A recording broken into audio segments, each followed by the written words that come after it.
Hi guys, this is Lucy's mom and we are at the ranch today, so we thought we would do our story out here by the cows. Can you see the cows? Okay, I am reading Dewey's Christmas at the Library. And it's kind of sunny, so hopefully you can see the pictures.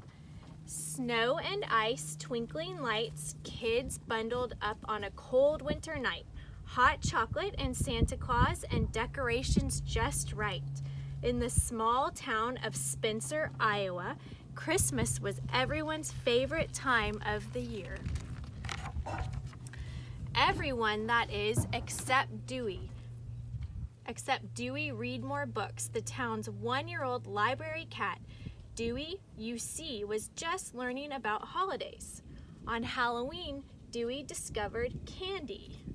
He slept through Thanksgiving. So when the giant Christmas tree box came out of storage, Dewey did not know what to expect. But when he saw those tree branches, Dewey knew just what to do. He sniffed and licked and cuddled them and hopped and wrestled and rolled. "I got a present," he sang as he danced, "a great big dew-licious present." Glitter came next, then angels, tinsel, lights. Dewey was having the time of his life. And then everything went quiet, too quiet. Dewey's friend Vicky, the librarian, had been helping the children at the craft table. She looked around. Where's Dewey, she wondered. All of a sudden, Dewey came racing past, but he didn't look like himself.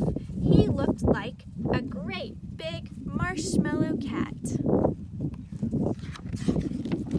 The children chased him left, then right, to the front and the side, until they finally caught him in the picture book aisle.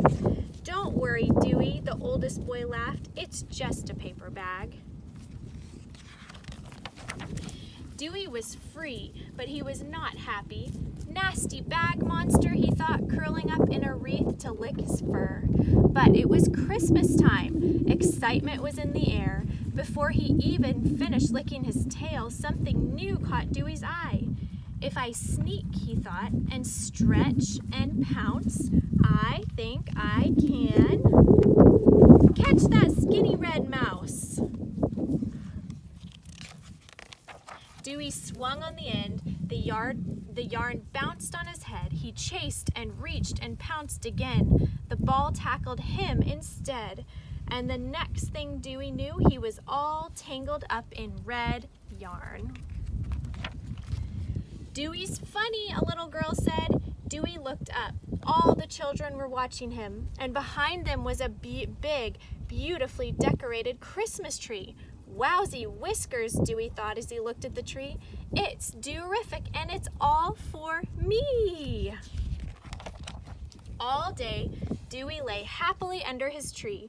That night, he explored up and down, round and round. Dewey and his red yarn wound through the branches and the decorations on the tree. "Oh my," Vicky said when she saw the tree the next morning. It was covered with yarn, and it looked fantastic. "Great idea, Dewey," Vicky said. Then she smiled, petted Dewey on the head, picked up the tree, and carried it right out the front door.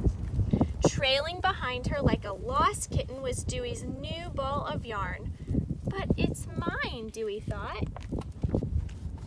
That day, the library was closed, so Dewey moped. "Yuck," he said to his food. "Double yuck," he said to his water dish.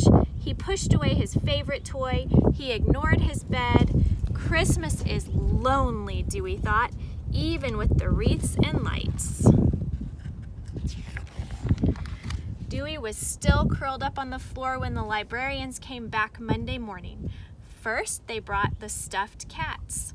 So what, Dewey thought. Then the cat books. A little better. Then, my tree, my Dew-rific tree.